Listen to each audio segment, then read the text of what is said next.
말씀 암송의 목적은 어디에 있냐면은, 말씀 암송의 목적은 묵상에 있습니다. 내가 말씀을 암송하고 있으면 묵상, 즉 반복해서 생각할 수 있게 되는 거죠. 그래서 암송은 암송 자체로 끝나면은 의미가 없어요.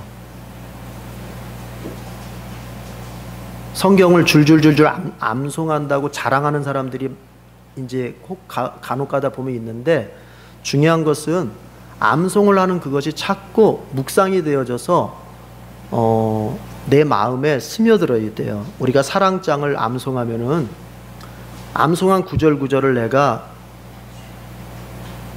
반복해서 자주 한 구절씩이라도 내가 자꾸 생각해보고, 거기에 내가 맞는 신앙생활을 하는지 살펴보고, 그 구절에 내가 어울리는 삶을 살고 있는지를 살펴보는 게 그게 필요한 거예요.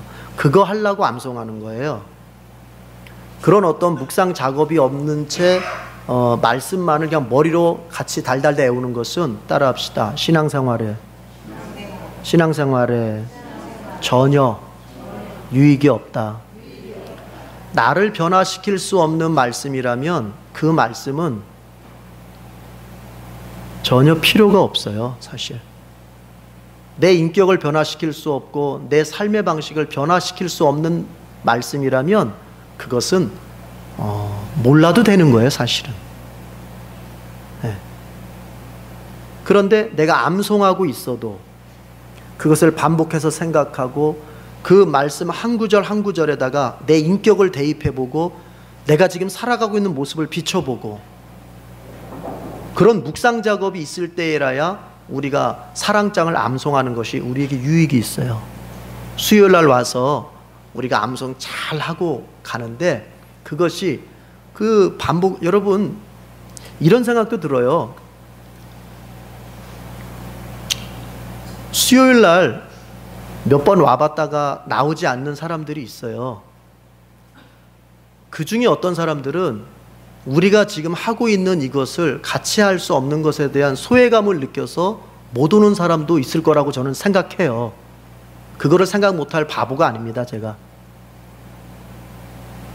혹 어떤 교회를 찾는 사람들 중에는 수요일 날 이제 에덴교회라는 곳을 한번 와봤을 때 우리가 말씀을 암송하고 사랑장을 암송하고 창세기를 연습하고 이런 것들이 그들에게는 되게 불편하게 느껴져서 그 다음에 교회를 안 찾을 수도 있어요. 그거 알아요. 어디 교회를 새롭게 찾는 사람만 그러겠어요? 우리 교인들 중에서도 그것이 안 된, 암송이 안 되고 뭔가 애우는 것에 있어서 조금 부담을 가진 사람들이 딱 왔는데, 다른 사람들이 줄줄줄 하고 있을 때 나는 그것을 못한다 할 것 같으면 그것에 대한 소외감, 그래서 수요일 날 안 나올 수도 있다고 저는 생각을 해요.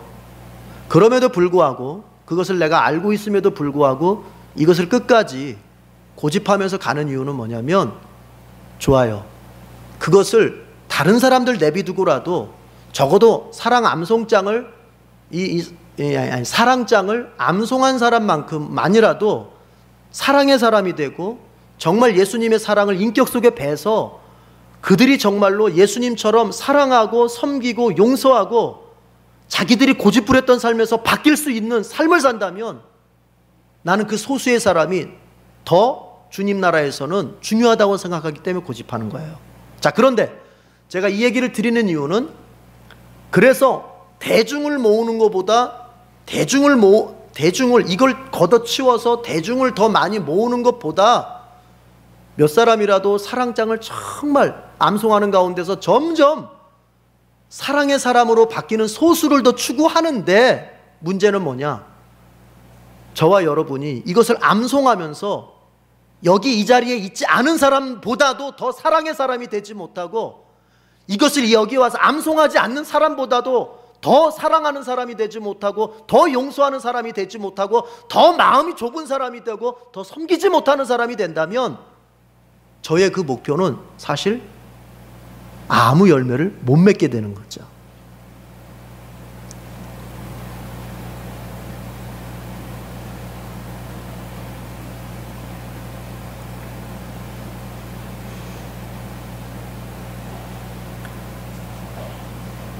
예배를 한 번 오는 사람보다 두 번 오는 사람, 두 번 오는 사람보다 세 번 오는 사람, 주일만 오는 사람보다 수요일, 새벽 이렇게 오는 사람들은 여러분 하나님께 복을 더 많이 받을 것도 기대해야 되겠지만 동시에 그거 분명합니다. 하나님이 복을 더 많이 주실 거예요.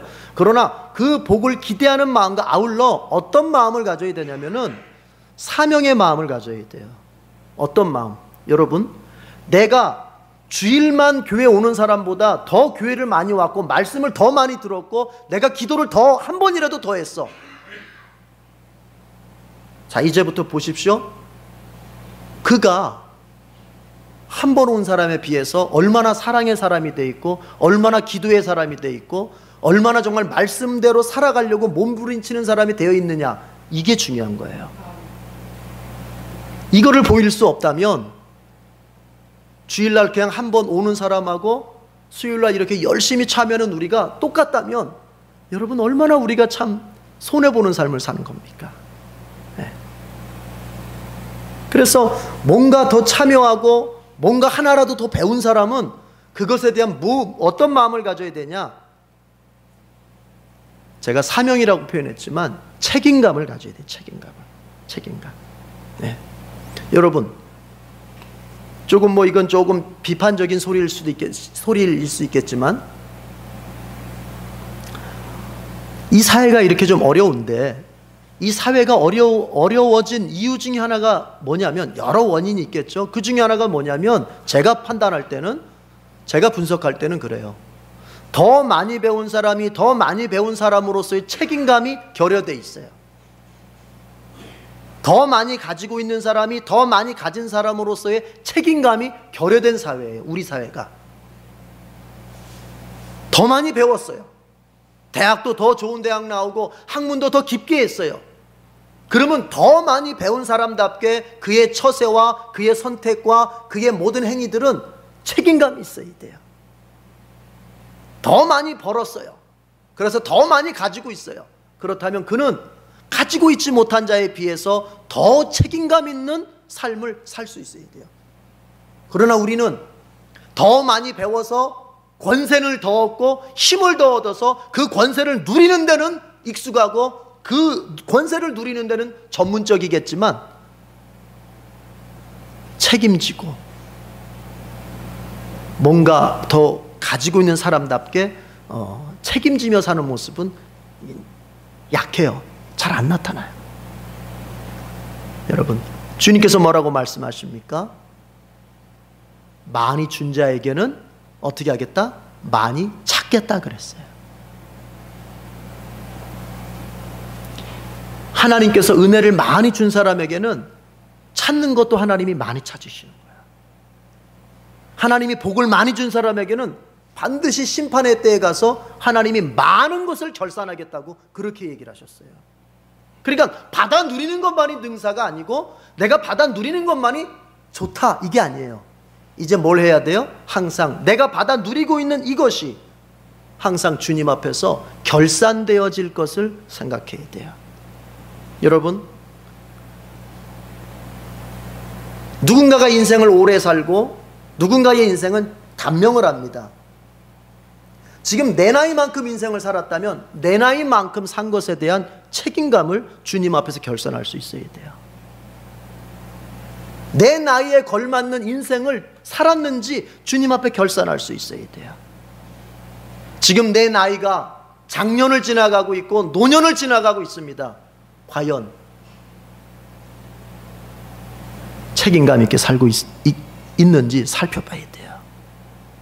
나이를 먹었는데도 아직도 그 철없던 시절의 삶을 살고 있고 점점 나이를 먹어서 하나님 앞에 갈 때가 점점 더 가까워지는데도 아직도 우리가 믿음 없는 삶으로 그냥 하루하루를 살아가고 있다면 우리 자신을 깊게 생각해 봐야 돼요. 하나님 우리에게 생명을 주셨습니다. 생명을 주셨으면 그 생명에 어울리는 삶을 살아야 돼요. 하나님이 나에게 구원을 주셨습니다. 그러면 구원받은 자다운 그 책임감 있는 삶을 살아야 돼요. 하나님께서 나에게 일상의 어떤 복을 주셨습니다. 그래서 잘된 것들이 있습니다. 그렇다면 이제 복을 누린 자의 책임감을 보여줄 수 있어야 돼요.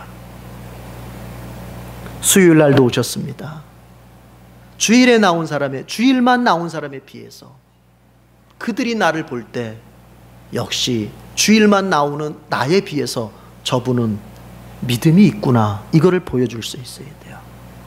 사랑장을 매주 암송하는 사람이라면 사랑장을 암송하지 않는 그들에 비해서 우리는 더 이해 잘해주고, 더 관용 잘해주고, 더 마음 씀씀이를 넓게 해줄 줄 아는, 그리고 용서해 줄 줄 아는 그런 사랑의 사람이 돼 있어야 돼요.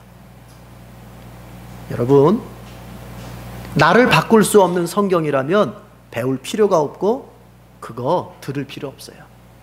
이제 한번 우리 스스로 한번 물어봐요. 오늘 기도자께서도 오늘 바이블 투어에 대해서 기도를 잘 해주셨는데, 여러분 우리 스스로 물어봐요. 오늘 이 자리 말씀 들으러 왔는데 그 말씀 들어서 뭐 하려고 하세요?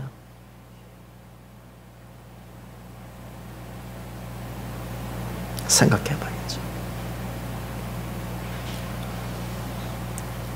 변화 없이 10구절의 말씀을 듣는 것보다 한 구절의 말씀을 들어도 그 말씀을 붙들고 살려고 몸부림치는 그것이 정말 말씀을 듣는 태도이고, 하나님은 그것을 더 값지게 보십니다. 이걸 잊으면 안 돼요.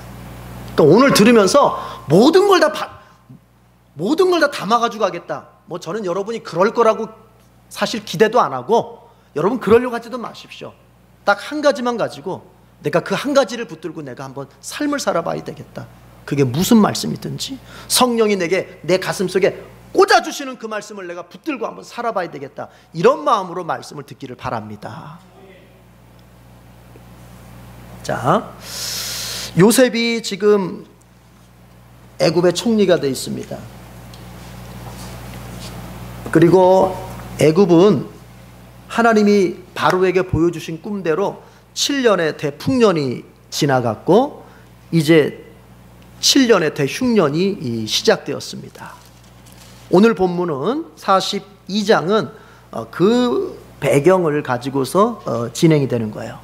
그러니까 7년 대풍년이 지났어요. 그렇죠? 예. 그래서 41장 마지막 부분에 보면은 요셉이 그 태풍년 때에 얼마나 경제 정책을 잘했는지 이 애굽이 아주 풍성하게 곡식을 저장할 수가 있었어요. 나중에 보니까 너무너무 풍성하게 이 저장이 돼가지고는 계산을 할 수가 없었어요. 그냥 더 이상 이게 숫자로 인간의 머리로는 계산을 할 수 없어요. 그래서 그냥 모아만 두는 거예요. 모아만.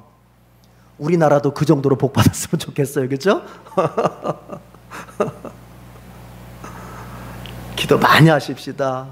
좀 우리나라도 정말 더 복된 나라 되어서 가난한 자들에게 이르기까지 다 잘 분배가 되는. 예. 자, 그러려면 어떤 사람이 나와야 되냐? 요셉 같은 기업가, 요셉 같은 정치인이 나와야 되는 거예요. 예. 하나님의 영에 감동된 사람, 하나님의 영에 감동된 사람, 이런 지도자가 나와야 돼요. 예. 자, 그런 가운데서 이제 풍년이 끝나고 흉년이 시작이 됐어요. 그런데 애굽의 흉년은 애굽만의 흉년이 아니에요. 그것은 애굽의 흉년이 들었다고 하는 것은 애굽을 중심한 근동지대, 우리가 중동이라고 부르는 그 근동지대 일대가 다 흉년이 든 거예요. 그러니까 야곱이 지금 거처하고 있는 어디도, 가나안도 어떻게 됐어요? 흉년이 든 거예요. 흉년이. 자, 그런 가운데서 야곱이 보니까, 아들들을 보니까 아들들이 흉년이 들어서 지금 먹을 것이 점점 떨어져 가고 있는데도 아들들이 누구 하나 나서가지고 그걸 해결하려고 하질 않아요. 그러니까 야곱이 아들들을 불러다 놓고, 야, 이 녀석들아, 왜 서로 쳐다보고만 있어? 왜 서로 쳐다보고만 있어? 이거 문제 해결을 해야 되는데. 참 이러면 골치 아파요. 그죠? 예. 가정에 문제가 생기면 딱 달라붙어가지고 해봅시다 이렇게 가야 되는데 그냥 서로 눈치만 보는 거예요. 눈치만. 누가 좀 나서서 해주겠지. 그럼 눈치만 보는 거예요. 그러냐 야곱이 아들들을 불러서 야단을 치는 거예요. 여러분 1절 끝에 보니까 이렇게 돼 있어요. 아들들한테 너희는 어찌하여 서로 바라보고만 있느냐. 42장 1절에 보니까. 그러면서 야곱이 이런 얘기합니다. 들어보니까 듣자하니 애굽에 애굽에는 지금 곡식이 넘쳐난다고 하는데 너희들 거기 가가지고 빨리 곡식 좀 사오너라, 이렇게 얘기를 해요. 아니, 이런 소식은 젊은 아들들이 들어야 되는 거 아니에요? 젊은 아들들이. 근데 젊은 아들들은 지금 무관심하게 살고 있고, 나이 든 아버지가 지금 애굽에 곡식이 많다던데 하면서, 우리 젊은이들이 지금 몇 명 없는데, 우리 젊은이들, 우리 부모님들 부양을 잘 해야 됩니다. 꼭 효도하시고, 부모님들이 걱정하지 않도록 효도 잘 하시고,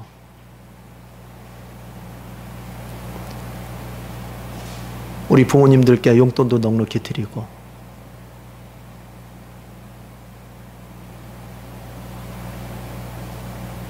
그러면 하나님께서 복을 주세요. 네. 정말이에요. 십계명에 그렇게 약속을 했잖아요. 너희가 부모를 공경하면 너희가 장수할 것이고, 그리고 복을 많이 받을 것이다, 약속하셨잖아요. 그러니까 부모님을 잘 섬겨야 돼요. 자, 그런데 거기 전제가 있어요. 한번 따라해 봅시다. 부모가 공경을 받을 수 있도록 처신해야 한다, 그런 거예요. 십계명은 상호적이기 때문에, 십계명은 상호적이기 때문에 하나님께서 자식들한테 부모 공경해라, 이 말은 뭘 전제하는 거냐면은 그 부모가 자식들한테 그 존경을, 그리고 공경을 받을 만한 삶을 살고 있어야 되는 거예요. 그래서 부모된 자는 항상 자식에게 존경을 받기 위한 삶을, 인격을, 신앙을 견지할 수 있어야 됩니다. 그리고 자식들은 항상 부모님의 약점이 보이고 부모님의 부족한 점이 보여도 그래도 부모님을 잘 높여드릴 수 있는 그런 삶을 살아야 돼요. 그 가정이 복된 가정이에요. 행복한 가정이에요. 우리 꼭 그렇게 사십시다. 근데 보니까 야곱의 아들들은 잘 못 그랬던 것 같아요. 자, 어쨌든 그래서 야곱이 아들들한테 애굽에 가서 이제 곡식을 좀 사와라 시켰더니 형 10명이 출발을 합니다. 자, 그래서 3절 4절 나침반 표시하겠습니다. 3절 4절 나침반 표시하고 읽어보겠습니다. 시작. 요셉의 형 10사람이 애굽에서 곡식을 사려고 내려갔으나 야곱이 요셉의 아우 베냐민은 그의 형들과 함께 보내지 아니하였으니 이는 그의 생각에 재난이 그에게 미칠까 두려워함이었더라. 야곱이 애굽에 이제 곡식을 사러 아들들을 보냈는데 누구는 뺐어요? 베냐민은 뺐어요. 그러니까 요셉으로 기준으로 보자면 요셉 위에 형들만 보냈어요. 이유가 나와 있어요. 왜냐하면 베냐민 보냈다가 베냐민마저도 그냥 어떤 화를 당해가지고 요셉 잃어버리듯이 잃어버릴까봐 라헬이 낳은 야곱이 제일 사랑한 부인이 라헬이잖아요. 그 라헬의 소생이 유일하게 몇 명이에요? 2명이잖아요. 요셉과 베냐민이잖아요. 근데 요셉은 벌써 형들이 와가지고는 자기네들이 팔아놓고는 이거 저기 맹수한테 이거 물려주는 것 같다고 하면서 막 피 묻은 옷 보여주고 그랬잖아요. 그러니까 지금 야곱은 철석같이 지금 뭐라고 믿고 있어요? 죽은 줄 알고 있어요. 맹수에 의해서 찢겨 죽은 줄 알고 있어요. 그런 슬픔을 평생 안고 있는데 이건 베냐민마저 보냈다가 또 그런 일 당하면 안 되니까 베냐민은 빼고 니들만 갔다 와, 이렇게 된 거예요. 나중에 이게 이제 요셉한테 갔을 때 이게 시험거리가 되잖아요. 뒤에 보면. 예. 자, 그래서 이제 보냅니다. 그래서 이스라엘의 아들들 5절에 보니까 이스라엘의 아들들이 양식을 사러 이제 애굽으로 갔다, 그렇게 되어 있어요. 그런데 여러분 5절 한번 참고로 읽어보세요. 5절 다 같이 시작. 이스라엘의 아들들이 양식 사러 간 자 중에 있으니 가나안 땅에 기근이 있음이라. 자, 여러분 이거 한번 생각해 봐요. 가나안 땅은 어떤 땅이에요? 하나님이 선민에게 주시겠다고 하신 약속의 땅이에요. 그렇죠? 네. 그런데 그 가나안 땅에 뭐가 들었어요? 기근이 있다는 거예요. 여러분 이거 참 이상하지 않습니까?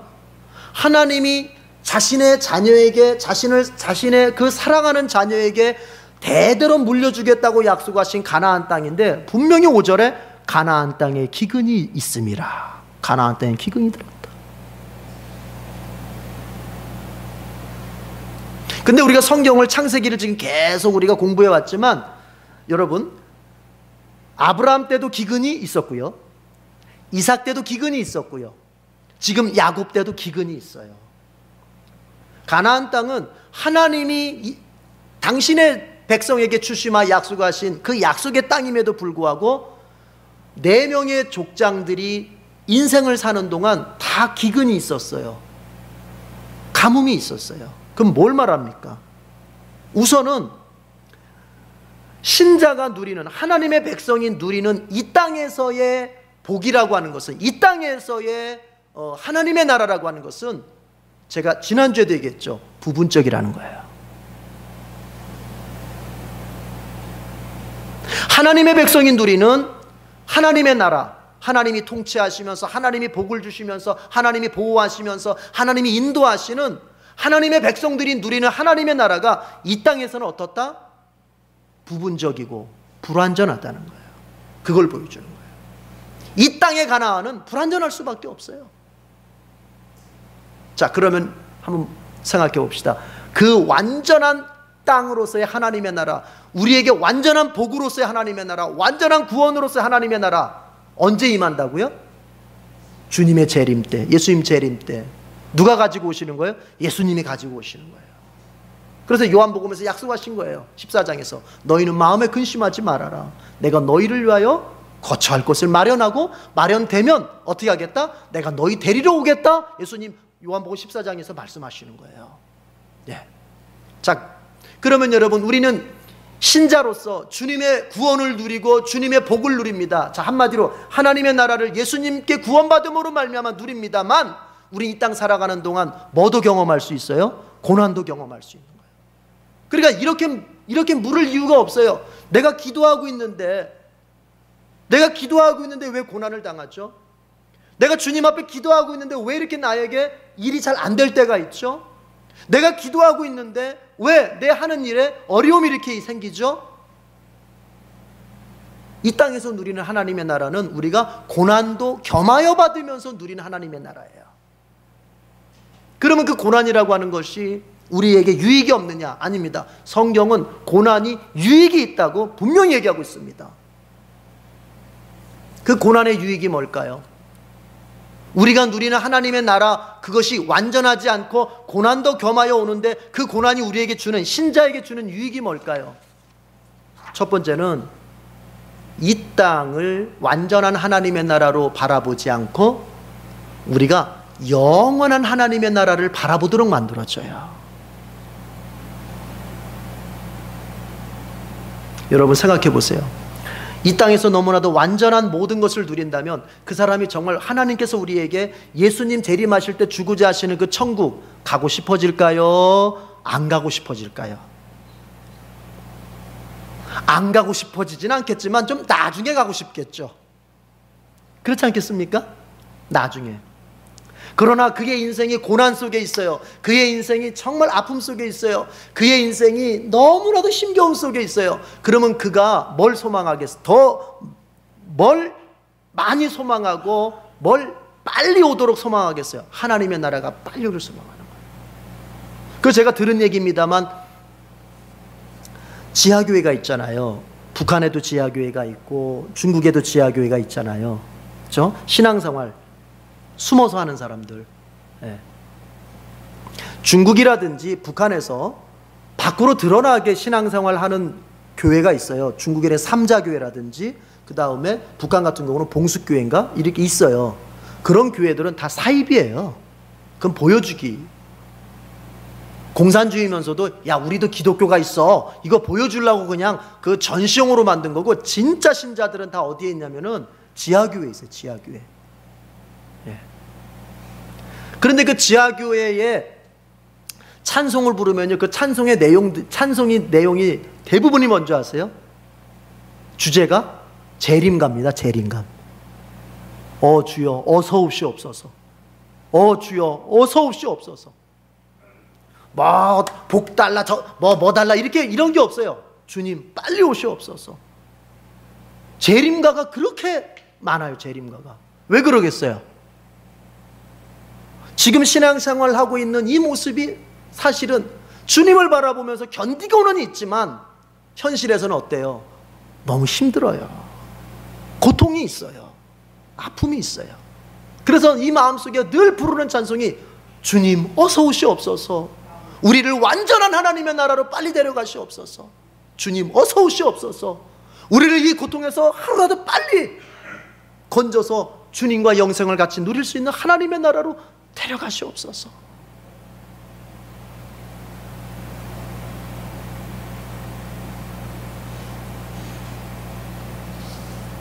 사도 바울이 그랬습니다. 나의 소망은 이 육신을 빨리 떠나서 내 주님과 함께 있는 것이다.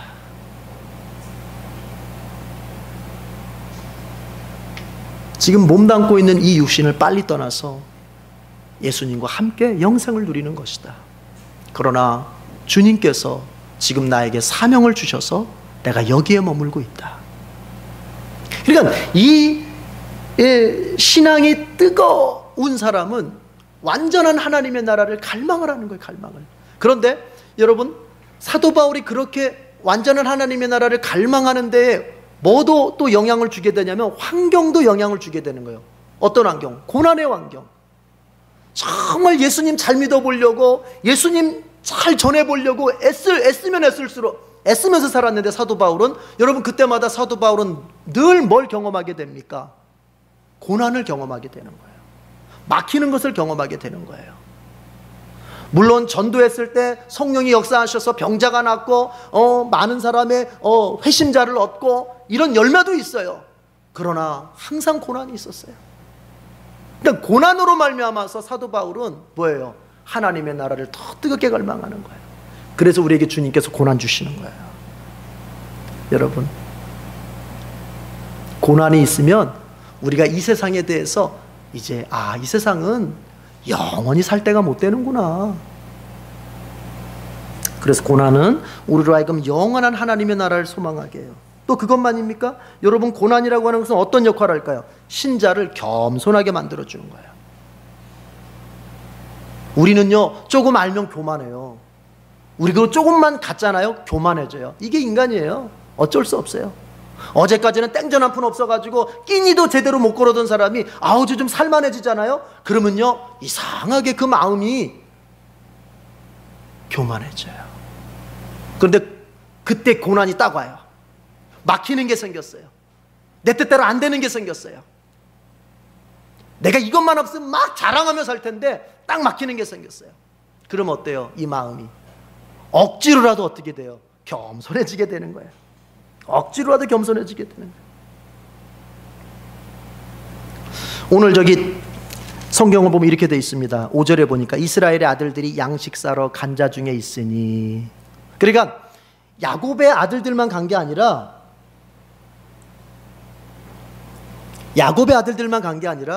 애굽으로 양식을 사러 간 사람들이 막 때를 지어서 가는데 그 중에 누가 있었다? 야곱의 아들들이 있는. 한번 상상을 해봐요. 여러분, 저는 상상을 해봐요. 제가 상상을 해보니까 이런 생각이 들어요. 그 상상을 하면서 뭐냐, 아니 하나님의 선민이라면서요. 하나님의 선민이면 이런 초라한 인생은 되지 않게 하면 좋잖아요. 거짓대처럼 그냥 양식 구하러 가는 그 무리 중에 하나님의 선민이라고 하는 사람들이 끼어들어가가지고 자루 하나씩 짊어지고 같이 이러면서 가고 있어요. 요즘 번영신학 하는 사람들이나 이런 사람들 생각으로 말하자면 그러면 안 되잖아요. 그냥 하나님께서 그냥 하늘문을 여시고 그냥 쌀을 막 내려줘가지고 그냥 막 그런 자리에 끼지 않고 떵떵거리면서, 다른 사람들은 다 애굽으로 곡식을 사러 가더라도 하나님의 선민은 그냥 떵떵거리면서 야 기도했더니 그냥 막 떨어졌다 막 이러면서 막 해야 되잖아요. 그런데 하나님께서 그렇게 하시질 않았어요. 여러분, 우리가 믿는 자로서 살다 보면 누군가에게 아쉬운 소리를 해야 될 때가 있어요. 참 그때 정말 비참하잖아요. 누군가에게 아쉬운 소리를 해야 될 때가 있어요. 뭘 좀 빌려달라든지 뭘 좀 도와달라든지. 아니 하나님의 백성이면 그런 아쉬운 소리 안 하고 살게 해주면 참 좋잖아요. 그렇지 않습니까? 그런 생각 안 드세요? 들잖아요. 그런데 하나님께서 때로는 우리로 하여금 우리에게 아쉬운 소리를 할 수밖에 없는 환경을 주실 때가 있는 거예요. 왜 그럴까요? 겸손해지란 소리예요. 여러분, 마음이 겸손하지 않으면 아쉬운 소리 못합니다. 정말 그렇습니다. 마음이 겸손해져야 돼요. 하나님께서 억지로라도 우리를 겸손하게 만드시는 거예요. 억지로라도. 지금 혹시 우리가 삶을 지금 사는 중에 아쉬운 소리를 해야만 되는 상황 속에 있는 사람이 있습니까? 여러분, 자기 자신을 비참하게 보지 마시고요. 아하, 하나님께서 나를 지금 겸손의 훈련을 시키시는구나, 이렇게 믿으시길 바랍니다. 예. 그 상태가 영원히 가는 게 아니에요. 그 지금 겸손의 훈련 받을 때만 그런 거예요. 하나님의 백성이라도 쌀자루 짊어지고 거짓대처럼 쌀 사러 가는, 얻으러 가는 그런 무리 속에 끼어 있다고 하는 거, 왜 그러셨을까? 겸손해질 때. 고난은 또 우리에게, 여러분, 어떤 유익이 있냐면 우리를 성결하게 만듭니다.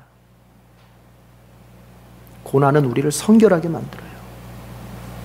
우리가 자꾸 죄를 지으면요, 하나님 앞에서 하나님이 분명히 원하시지 않는다는 걸 알면서 자꾸 그 죄를 반복해서 지으면 길이 막힙니다.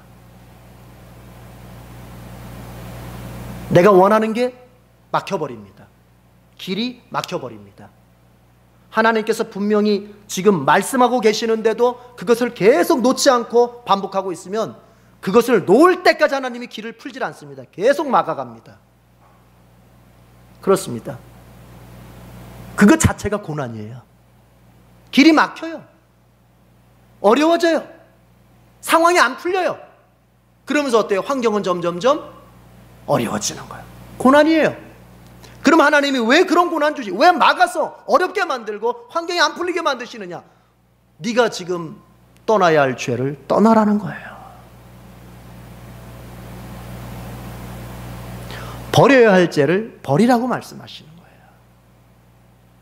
그래서 그 고난은 어떤 역할을 하는 거냐면, 어떤 기능이 있는 거냐면, 나를 죄로부터 멀어지게 만들고 나로 하여금 나를 경건하게, 성결하게 만드는 기능을 하는 거예요.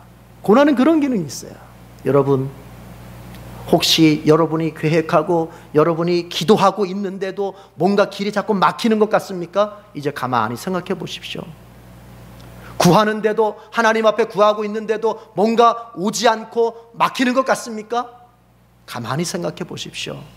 내가 기도는 하고 있는데 하나님 앞에 버려야 할 죄를 버리지 않은 채 기도하고 있는지 생각해 보십시오.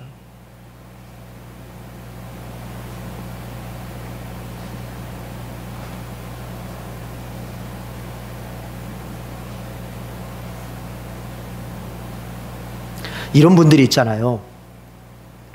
여러분 보세요. 어떤 사람은 기도를 안 해도 평생 어려움 안 당하고 사는 사람이 있어. 그런데 어떤 사람은 기도를, 예를 들어서 새벽 기도 하루만 안 나와도 그냥 벌써 집안의 일이 빵 터져. 하나님이 누구를 더 사랑할까요?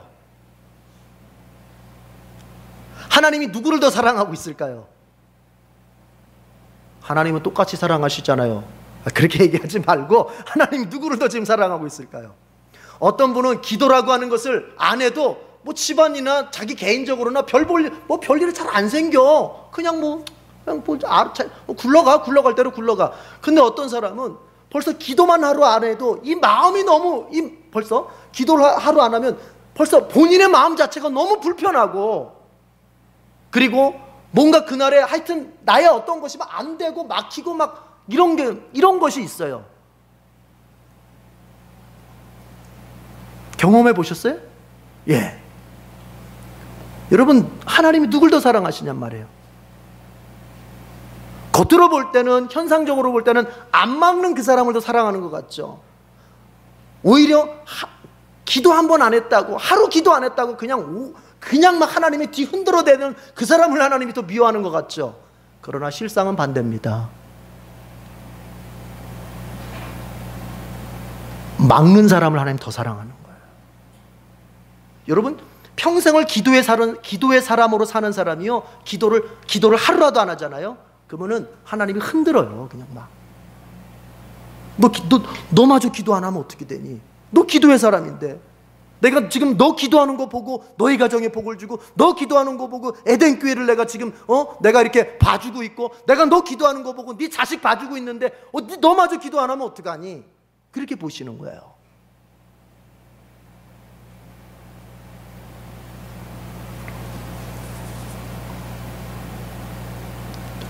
근데 하나님께서 이렇게 조금 이렇게 기도 안 하는데도 그냥 놔두는 사람은 뭐냐면, 그래, 너는 원래 기도 안 했잖니, 뭐 새삼 다를 것도 없다.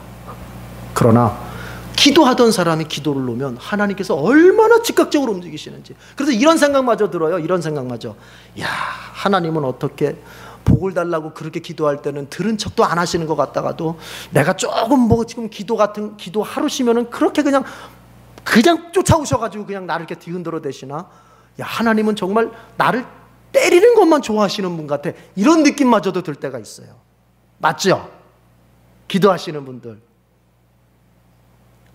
전혀 공감을 못 하시네. 기도들을 안 하셔서 그런가? 여러분, 기도 많이 하시는 줄 압니다. 힘내라는 거예요.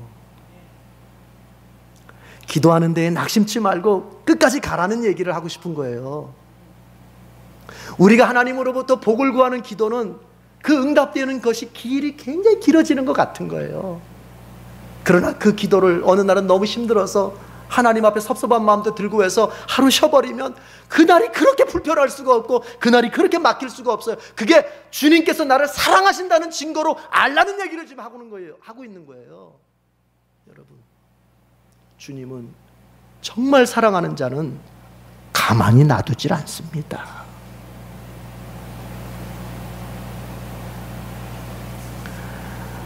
자, 지금 하나님의 복과 사랑을 다 누리지 못하는 것 같아서 섭섭한 신자가 있다면 이제 잘 생각해 보십시다. 왜 하나님께서 나를 지금 그렇게 하시는지. 먼저 우리가 누리는 이 땅에서의 하나님의 나라, 그것을 조금 어려운 말로 말하면 하나님 나라의 현재성. 하나님 나라의 현재성은 여러분 부분적인 것이고, 때로는 고난도 있고, 때로는 내 뜻대로 되지 않는 그런 결과도 있습니다. 자, 그때 그것은 뭘 바라보게 만든다? 하나님께서 나에게 주실 하나님 나라의 미래성, 주님의 재림으로 말미암아 내게 주어질 하나님 나라의 그 완전성을 바라보게 만드는 거예요. 또 주님께서 우리로 하여금 겸손하게 만드세요. 그리고 주님께서 우리를 성결하게 만드세요. 여러분, 이렇게 하시려고 우리에게 지금 기도하고 있어도 복을 연기시키고 있고, 뭔가 우리가 주님께 간절히 기도하고 있어도 지금 당장 주시지 않고 조금 더 인내하도록 우리를 이끄시는 그런 경우가 있습니다. 낙심하지 마시고 끝까지 기도하시고 주님을 바라보면서 약속의 주님을 꼭 믿으시기를 바랍니다. 네. 하나님 나라의 가나안 땅에도 기근이 있게 들었어요. 자, 그 형제들이 이제 애굽에 도착을 했습니다. 자, 그런데 보십시다. 6절 7절 지도 표시하겠습니다. 6절 7절 지도 표시하겠습니다. 다 같이 읽어봅시다. 시작. 때에 요셉이 나라의 총리로서 그 땅 모든 백성에게 곡식을 팔더니 요셉의 형들이 와서 그 앞에서 땅에 엎드려 절하매 요셉이 보고 형들인 줄을 아나 모르는 체하고 엄한 소리로 그들에게 말하여 이르되 너희가 어디서 왔느냐? 그들이 이르되 곡물을 사려고 가나안에서 왔나이다. 자, 무슨 얘기예요? 자, 요약하자면 이런 겁니다. 이제 곡식을 사러 온 형들이 요셉 앞으로 간 거죠. 왜냐하면 요셉이 그때 모든 경제권의 수장이니까 그 요셉 앞에 가서 엎드려 절을 해요. 근데 요셉은 딱 알아봤어요. 누구를? 형들을 알아봤어요. 근데 형들은 요셉을 몰라봤어요. 여러분, 그거는 뭘 말하겠어요? 요셉이 변해도 너무 변한 거예요. 뭐가요? 외모가.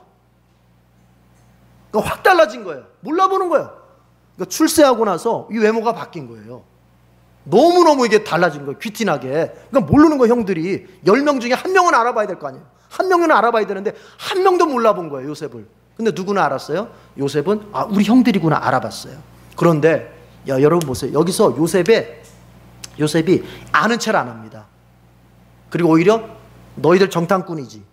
이 나라를 이 나라의 허점을 보려고 틈을 보려고는 정탐꾼이지 하면서 막 누명을 씌워요. 누명을. 그러니까 이제 형들은 아닙니다. 우리는 정탐꾼이 아니고 단지 배고파서 곡식을 좀 사러 왔다고 그래 사정을 하는데도 요셉은 아주 그냥 매몰차게 아니라고. 내가 보니까 니네 정탐꾼 맞다고.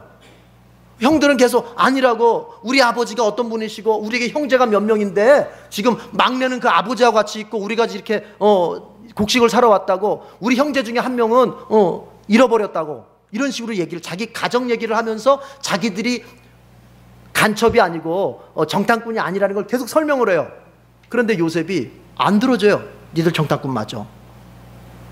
만약에 너희들이 정탐꾼이 아니라면 이렇게 한번 너희들이 증명을 해봐라.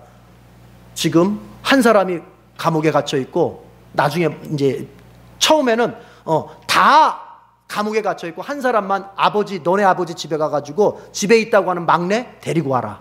그럼 내가 믿어주겠다. 그래가지고는 그런 다음에는 그냥 옥에다가 3일을 가둬버렸어요. 3일을 형제들을 3일을 그냥 3일 후에 돼가지고는 다시 형제들을 불러요. 나도 하나님을 믿는 사람인데, 그러니까 얼르고 뺨치고 하는 거죠. 이제 나도 하나님을 믿는 사람인데 너희 형제 중에서 한 사람만 감옥에 남아있고 나머지 형제들은 곡식 가져가서 너희 식구들 먹여 살리고 그리고 다시 올 때 너희 막내 데리고 와라. 그럼 너희들이 정탐꾼이 아니라고 하는 것을 내가 믿어주겠다. 진실을 믿어주겠다. 그렇게 얘기를 해요. 그래가지고 누가 잡히게 되냐면은 시므온이 이제 거기에 억류가 돼요. 그리고 형제들은 다 가나안으로 귀향하게 돼요. 그리고 나서 이제 돌아가서 아버지한테 이런 얘기 저런 얘기 다 합니다. 자, 29절 나침반 표시 보겠습니다. 나침반 표시하겠습니다. 29절. 자, 빨리빨리 진행을 하겠습니다. 29절 나침반 표시하겠습니다. 자, 읽어보겠습니다. 시작. 그들이 가나안 땅에 돌아와 그들의 아버지 야곱에게 이르러 그들이 당한 일을 자세히 알리어 아뢰되. 이제 돌아와서 아버지한테 얘기 다 했어요. 아버지, 그 땅에 그 높은 사람이 우리를 정탐꾼으로 막 몰면서 우리 그 막내 베냐민을 데리고 와야 믿어주겠답니다. 그래서 지금 시므온이 거기 억류돼 있습니다. 또 게다가 이제 그 사람이 우리한테 곡식을 줘가지고 다 이제 짊어지고 오다가 중간에 여관에서 한번 곡식이 제대로 있는지 한번 가방을 열어봤더니 거기에 우리가 가져갔던 돈까지, 곡식을 살려 가져갔던 돈까지 그대로 다 있었습니다. 이제 우리 돌아갈 때 베냐민 막내 데려가지 않으면 우리 죽습니다. 그리고 지금 시므온이 거기 억류돼 있기 때문에 큰일 납니다. 다시 갈 때 베냐민 데리고 가야 됩니다. 이제 야곱한테 설명을 다 한 거예요. 그러니까 야곱이 울며 불며 이 녀석들아, 왜 너희들이 왜 우리 집안 얘기를 그 사람한테 해가지고 막내까지 죽게 만들었어? 요셉을 잃고 이제 시므온도 감옥에 갇혀 있고 이제 막내까지 가면 막내까지 죽고 나는 어떻게 살란 말이냐면서 야곱이 아주 울며 불며 난리를 쳐요. 그런데 그때요, 하나님이 침묵하고 계세요. 하나님이 야곱에게 말씀하지 않으세요. 침묵하고 계세요.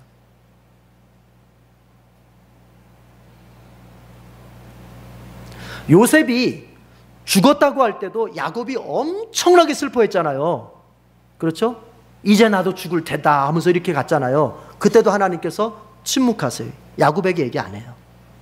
이 사건 속에서도 야곱이 너무나 고통스러워하고 힘들어하는데도 하나님께서 거기에서 야곱아 힘내라, 이게 잘 될 거야, 이렇게 말씀하자고 침묵하십니다.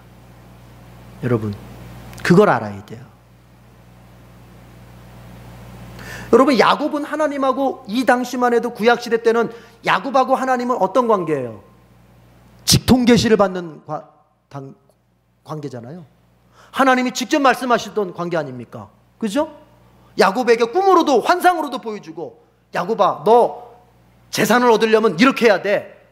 무슨 양이 올 때 어쩌고 저쩌고 이런 아주 세밀한 것까지 말씀해 주시는 하나님이시거든요. 직통계시로 하나님하고 야곱하고 이렇게 주고받고 얘기를 하는 그런 관계예요. 근데 하나님께서 침묵하세요. 야곱이 그렇게, 여러분 부모는 자식에게 일이 생길 때 가장 고통스럽지 않습니까? 그러니까 야곱이 얼마나 고통스러웠겠어요. 근데 하나님이 침묵하신다. 우리가 그걸 알아야 돼요. 하나님은 우리가 고통스럽다고 해서 무조건 우리를 찾아오시고 우리를 만나주시는 분이 우리에게 말씀하시는 게 아니에요. 다르게 얘기해서 우리가 고통스럽다고 해서 무조건 위로하시는 그런 하나님이 아니에요.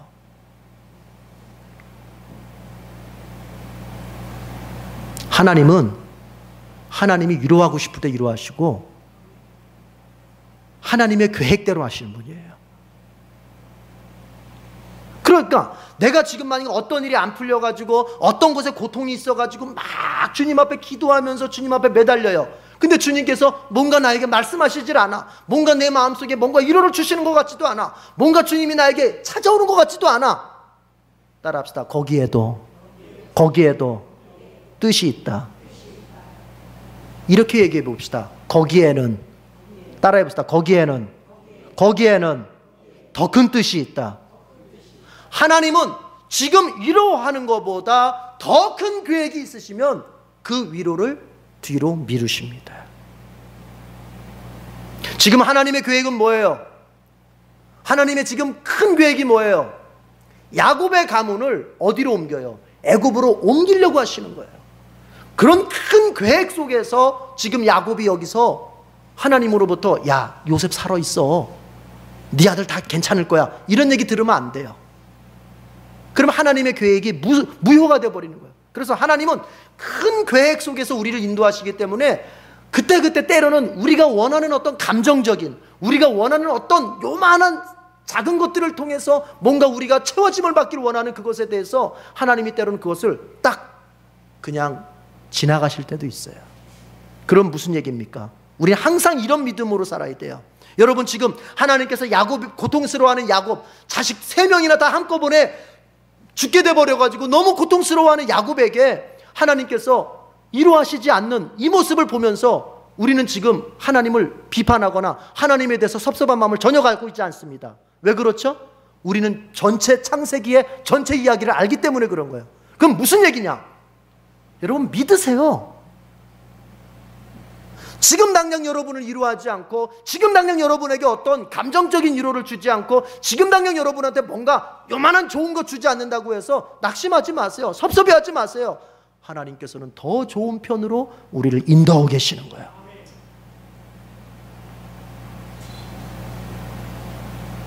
근데 우리는 자꾸 그걸 못 봐요. 쉽게 말해서 큰 그림을 못 봐요. 지금 당장 요만한 걸 보기 때문에 큰 그림을 못 봐. 여러분, 그릇을 좀 크게 해보세요. 믿음의 그릇을 크게 해보세요. 지금 돈 몇 푼에 흔들리지 말고, 요런 거 조금 몇 푼에 몇 가지 흔들리지 말고 주님을 딱 바라보고 주님께서 나에게 주실 인생의 큰 그릇, 우리 가정을 향한 아주 복된 큰 그릇을 바라보면서 딱 맡기고 가는 거예요. 믿음의 사람은 그렇게 갑니다. 여러분, 이제 요셉을 한번 보세요. 요셉이 하나님을 알기 때문에 하나님처럼 하는 거예요. 자, 보세요. 요셉은 형들을 알아봤어요. 형들은 요셉을 몰라봤어요. 그때 여러분, 이게 몇 년 만에 만나는 거냐면은 20년 만에 만나는 거거든요. 시간을 계산해 보면은 20년 만에. 근데 요셉은 어때요? 감정이 흐트러지지 않아요. 냉철해요. 형들을 만났다고 해서 그냥 형, 나 요셉이야, 오랜만이야, 형 어떻게, 이렇게 안 가요. 어떻게 합니까? 딱 마음에 냉정심을 가지고 형들을 살펴요.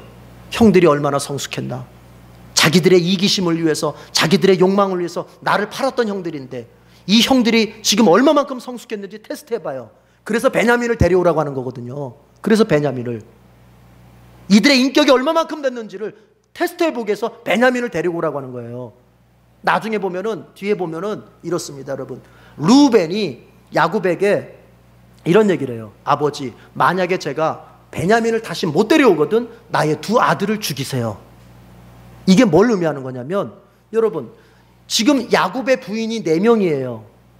무슨 얘기냐면 어머니가 다 달라요. 어머니가 다르다 보니까, 모계가 다르다 보니까 형제는 형제지만 항상 갈라질 수 있는 가능성을 가진 형제들이에요. 그래서 라헬의 아들들이 라헬의 아들을 팔아버리는 거예요. 그냥 이복 형제이기 때문에. 그런데 어떻게 됩니까? 르우벤이 이제 베냐민 못 데려오면 제 두 아들 죽이세요. 그럼 비로소 뭘 의미합니까? 어머니가 달라도 이제 형제가 하나가 된 거예요. 어머니가 다른 베냐민이지만 내가 지키겠습니다. 이게 나온 거예요. 요셉이 그걸 테스트해 보는 거예요. 형들을. 무슨 얘기냐면, 여러분, 하나님의 사람은요, 감정이 그냥 그렇게 막 올라갔다 내려갔다 이렇게 하질 않아요. 어떤 사건 앞에서 묵묵히 살피고, 내가 여기서 뭘 해야 될까? 내가 여기서 어떻게 해야 될까? 이것을 생각하는 거예요. 여러분, 어떤 심리학자가 요셉의 이런 모습을 보면서 이렇게 말하는 사람도 있더라고요. 근데 그 사람은 내가 볼 때 성경을 잘 모르는 거예요. 뭐냐, 요셉이 형들에게 받았던 상처가 커서 형들을 갖다가 이렇게 공격을 했다. 형들에게 두려움을 줬다. 정탐꾼으로 몰아가지고 막 이렇게 하는 걸 형들한테 보복을 한 것으로 이해하는데, 그렇지가 않습니다. 여러분, 요셉이 나중에 보면 어떠냐면은, 형들이 이제 막, 여러분 어디가 보시냐면 여기를 보십시오.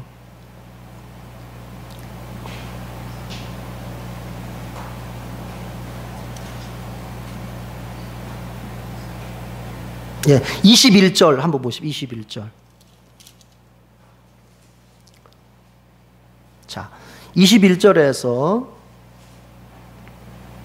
24절까지인데, 자, 어딜 보시냐면은 23절, 24절 같이 보겠습니다. 자, 시작. 그들 사이에 통역을 세웠으므로 그들이 요셉이 듣는 줄 알지 못하였더라.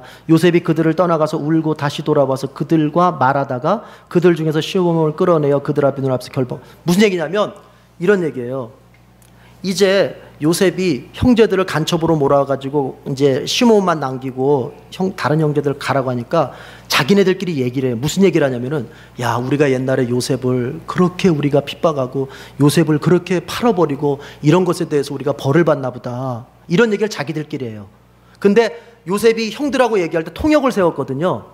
그 사람은 이제 애굽 사람이라고 생각하고 통역을 세웠는데, 그러니까 요셉은 히브리 말을 알아요, 몰라요? 알잖아요. 근데 형제들이 요셉이 히브리 말을 모르는 줄 알고 자기네들끼리 히브리어로 얘기하는데 요셉은 다 알아들은 거예요. 근데 뭐냐, 우리가 그 요셉을 그렇게 고통을 줬을 때 얼마나 괴로웠을까, 우리가 그것에 대한 대가를 받나 보다, 이런 얘기를 해요. 근데 그 얘기 듣다가 요셉이 울컥하면서 나가서 막 우는 거예요. 울고 세수하고 다시 돌아와서 형들 앞에서 이제 다시 또 냉정하게 시므온을 결박해서 감옥에 이렇게 가는 거예요. 그럼 무슨 얘기냐면, 요셉은 형들을 보복할 마음이 없었어요.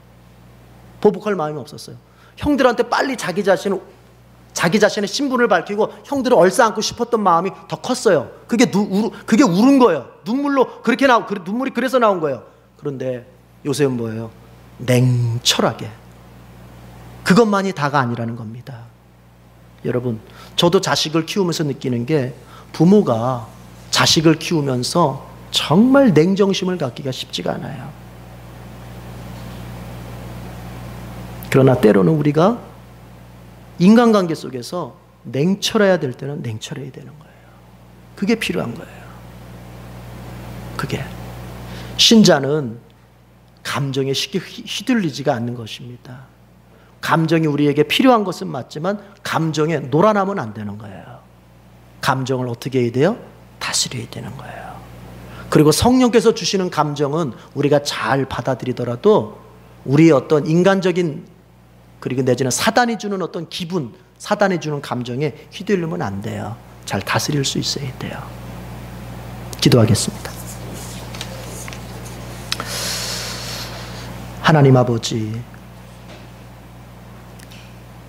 하나님께서 선민에게 약속하신 가나안 땅에도 기근은 있었습니다. 그러나 그 기근이 하나님의 백성에 대하여 하나님의 영원한 나라를 바라보게 만들어 주었고, 또한 복을 받아 누려도 절대로 교만하지 않고 겸손한 삶이 되도록 만들어 주었고, 또 우리가 끊어야 할 것은 끊고 주님께 경건하게 살도록 만들어 주기도 합니다. 주님, 우리 가운데서 혹 하나님의 백성이면서도 주님의 구원을 받은 사람이면서도 혹 고난의 세월을 살고 있다면 이것을 하나님께서 우리를 버린 증거로 여기지 않고 하나님께서 나를 이런 이유 저런 이유로 세워가시게 하여 주신 고난이라고 믿고 끝까지 잘 감당하는 우리 성도들이 되게 해 주시옵소서. 이 고난 잘 감당하면 주께서 반드시 회복시키셔서 더 나은 삶의 그 모습으로 복되게 하실 그 주님을 바라보면서 믿음을 잃지 않도록 도와주시옵소서. 하나님, 세상은 우리로 하여금 기분대로 살라고 하고 감정대로 살라고 합니다.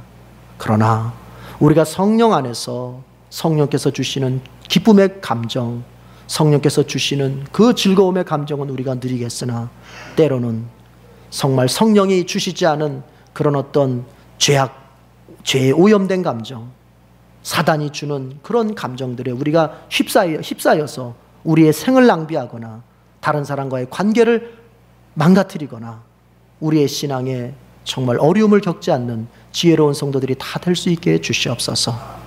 하나님께서 지금 침묵하신다면 침묵하시는 데는 이유가 있을 텐데 절대로 하나님은 우리를 버리시기 위하여 침묵하시는 것이 아니라 우리에게 더 나은 것을 주시기 위하여 침묵하시오니 하나님, 침묵하시는 주님을 향하여 기도하는 우리의 삶을 절대로 중단하지 않도록 인도해 주시옵소서.